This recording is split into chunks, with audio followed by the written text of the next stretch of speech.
Welcome to this explainer. Right now, there is a massive gap in how we're actually using AI. It's the gap between typing a basic, one-off prompt into a chat window and building truly autonomous agents that just go out and do the work for you. So today, we're going to demystify how to cross that gap. We'll explore exactly how these systems work under the hood, how you can build them yourself, and crucially, what's actually realistic to implement right now. So let's start here. Are you making the most expensive mistake in AI right now? Think about this scenario for a second. You're paying $20 a month for a highly advanced model, but you're using it like a basic chatbot. You ask a question, it spits out an answer. But these models, they are capable of opening your browser, running 10 different tasks at exactly the same time, and completely finishing a week of file organization before you even head to lunch. If you're paying for a powerful agent, but only treating it like a simple chat interface, you are, quite frankly, completely wasting its potential. To really understand why, we need to look at the fundamental difference between the two. A chatbot goes from question to answer, but an AI agent, that goes from goal to result. Think about it like a chef. A chatbot is like taking a Michelin star chef and dropping them into a completely empty, unfurnished room. Sure, they have the training, they have the brilliant palate, but there's no stove, no ingredients, no order tickets. They literally can't cook anything. An agent, on the other hand, is that exact same brilliant chef, but dropped into a fully stocked commercial kitchen with all the tools they could possibly need to actually deliver a finished meal. The AI brain is exactly the same in both scenarios. It's what is bolted onto the brain that changes the whole shebang. Okay, let's dive right into Section 1, the anatomy of an agent. We'll break down the 4 key components that make this work. The engine driving this entire process is called the React Framework Loop, and it breaks down into 3 simple steps. Step 1, observe. The agent looks at the current state of its world. What files actually exist? What does that web page say right now? Step 2, think. It reasons out a plan based on what is actually true in that moment. Step 3, act. It uses a tool to change something or gather more data. And then it loops. Observe, think, act. Over and over again, constantly checking its progress against your original goal, right up until the task is completely finished. So how does the agent actually interact with the real world? Enter MCP, or Model Context Protocol. It sounds like intense technical jargon, but just think of your agent as speaking English, while all your external tools, like Gmail, Slack, your Notion workspace, they all speak their own complex API languages. MCP is just a standardized translator. It essentially gives the AI agent its hands. Because of MCP, your agent can seamlessly read your emails, check your calendar, or search your local file system, and you don't have to write a single line of custom integration code to make it happen. Now, there are quite a few platforms out there. We call them harnesses, where these agents actually live. Let's do a really quick tour of the top 4 so you can pick the right one for whatever workflow you're building. First up, Claude Code. It's incredible for interpretable reasoning and coding because you can literally watch it think step by step. Next is Codex, which is probably the lowest friction option if you're already deeply used to ChatGPT. Then we have OpenClaw, which is a real wildcard. It's open source and actually lives inside messenger apps like Telegram or iMessage for just amazing everyday life automation. And finally, Anti-Gravity, which is built on Gemini. It's totally unmatched for visual and UI work thanks to its crazy strong image recognition stack.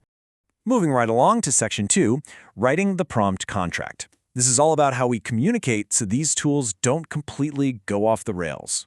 With a standard chatbot, you usually just toss in a vague description, right? Like, hey, build me a landing page. The model guesses what you want, fills in the blanks, and gives you some code.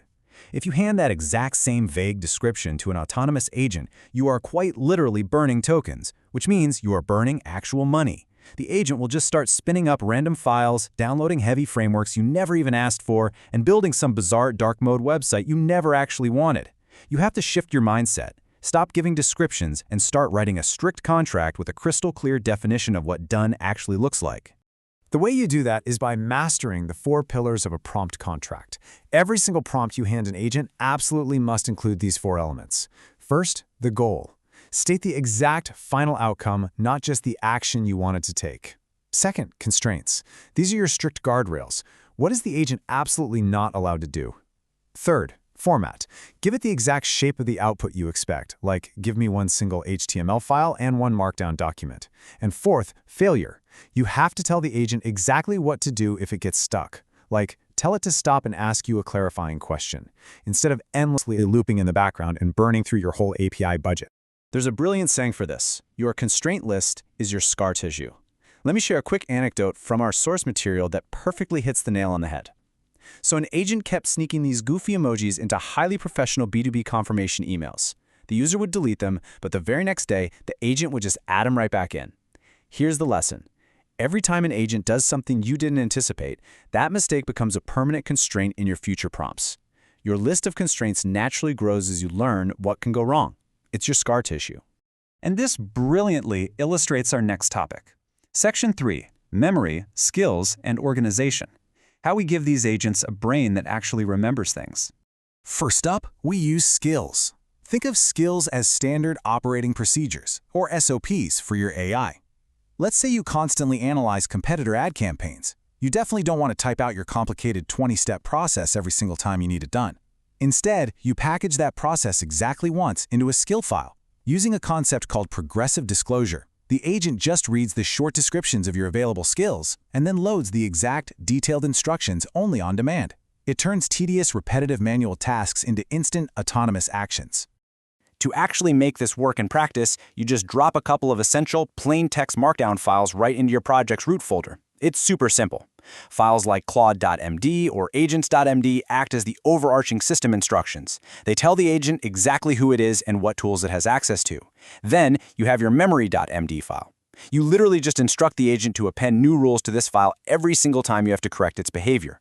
It acts as a self-updating file that accumulates knowledge over time, ensuring your AI never repeats the same mistake twice. But here is the major catch, and you really have to remember this. Organization is heaven's first law. We aren't just talking philosophy here, this is a hard technical requirement. If your computer's file system is a chaotic, disorganized mess, like a giant junk drawer where you just rely on the search bar to find things, you are absolutely guaranteeing a confused, expensive, and totally ineffective AI run. The AI can literally only operate as well as your files are organized. Because think about it, a messy downloads folder completely full of files named final_version3 leaves the AI totally guessing about what's actually current. Contrast that disaster with a clean, simple 3-folder structure. Atlas for your raw thinking and initial ideas, projects for the stuff you're actively building right now, and end products for your finished, polished work. Clear cognitive architecture, meaning how you intentionally organize your own thoughts and files, is your new competitive advantage. If your files are highly structured, your agent is going to be lightning fast. Let's bring it all back down to earth with Section 4, the reality check. Let's look at the actual, practical limits of AI agents today. Let's talk about cost, $2 to $3. Just let that sink in for a second. That is the steep token cost of a single, complex agent run if it's using heavy web searching, deep reasoning, and lots of looping. And that's assuming you are paying per API call rather than using a fixed-rate subscription plan. If you aren't paying attention, letting an autonomous agent endlessly loop to solve a problem can and will quickly drain your wallet. And beyond those high token costs, there are other really severe limitations right now, especially for casual consumers trying to deploy this stuff. Say you build a fantastic agent that seamlessly reads your iMessage database locally on your laptop. Well, the second you try to deploy that to a cloud server to run 24/7, it completely loses access to those local laptop tools. Plus, authentication complexity is massive right now. Passing secure API keys and sensitive login credentials over to an open-source agent wrapper is a significant security hurdle. It makes casual, everyday deployment incredibly difficult at the moment. However, let's look at the flip side of the coin. $5,000 to $10,000. This number right here is exactly why the B2B, business-to-business, sector is absolutely winning with AI agents right now. In the source material, there was a fascinating example of a custom HIPAA compliance agent. Sure, it cost about $100 in raw API tokens to run a full code-base audit. Now, for an everyday consumer, $100 for a single run sounds absurd. But for a business, that single run easily saves $5,000 to $10,000 in human engineering and compliance time. In the B2B world, the ROI justifies the token cost effortlessly. Which brings us to our final, somewhat provocative thought for you. Your AI agent is ready to work right now. It has the tools, it has the memory, and it certainly has the reasoning power. But is your mind organized enough to actually lead it? The ultimate bottleneck in automation is no longer the technology itself. It is our own clarity, our own structure, and our ability to direct these agents effectively. Thank you so much for joining me on this explainer. I think it's time to start organizing those files, don't you?